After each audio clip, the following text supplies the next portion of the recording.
Kolinda Grabar-Kitarović, née le 29 avril 1968 à Rijeka, est une femme d'État croate. Mariée à Jako Kitarović. Et ils ont 2 enfants. Bien qu'elle est née en Yougoslavie socialiste, elle passe son enfance et son adolescence aux États-Unis, à Los Alamos au Nouveau-Mexique. Elle intègre ensuite l'université de Zagreb, où elle obtient en 1992 une maîtrise d'anglais et espagnol, puis une maîtrise en relations internationales à l'Académie diplomatique de Vienne. Sa carrière diplomatique débute en 1992. Elle devient conseillère au département de la coopération internationale du ministère croate de la science et de la technologie. En 1993, elle est mutée au ministère des Affaires étrangères. Elle est placée 2 ans plus tard, à la direction du département nord-américain du ministère des Affaires étrangères jusqu'au 1997.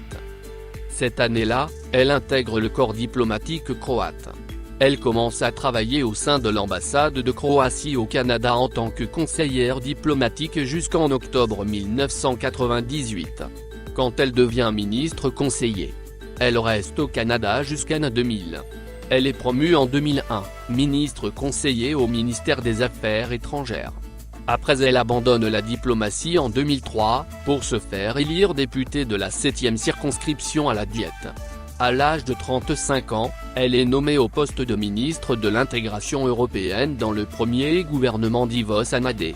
Elle entame en 2004 les négociations d'adhésion de la Croatie à l'Union européenne. Le remaniement de 2005 en fait la première femme à accéder au poste de ministre des Affaires étrangères. Et elle devient ministre des Affaires étrangères et de l'intégration européenne. Elle poursuit alors sa principale mission, faire adhérer son pays à l'Union européenne. C'est la première fois que la diplomatie croate est dirigée par une femme. À son poste de ministre, elle connut de privilégier une ligne commerciale classique pour ses déplacements, plutôt qu'un vol privé ou une place en première classe. Elle quitte le gouvernement après les élections législatives de 2007. En janvier 2008, elle est remplacée par Gordan Jandroković, qui la nomme 2 mois plus tard ambassadrice aux États-Unis. En juillet 2011, elle est choisie comme secrétaire générale adjointe pour la diplomatie publique de l'OTAN, étant la première femme à exercer cette responsabilité. En 2013, elle devient membre de la commission trilatérale. En octobre 2014, elle quitte ses fonctions à l'OTAN pour se porter candidate à l'élection présidentielle dont le premier tour se déroule le 28 décembre suivant.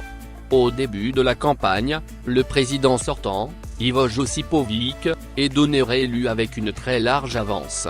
Kolinda Grabar-Kitarović refait son retard et arrive en 2e position, avec 37,2%. Mettant en ballottage le président sortant, qui obtient 38,5%.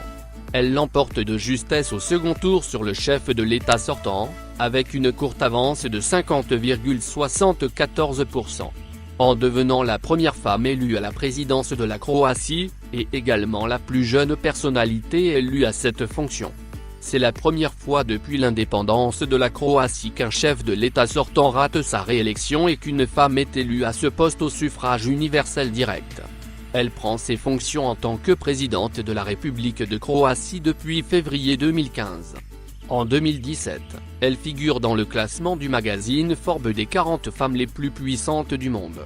Elle s'implique activement dans la Coupe du monde de football de 2018, qui voit la Croatie finir 2e de la compétition, un niveau jamais atteint dans son histoire.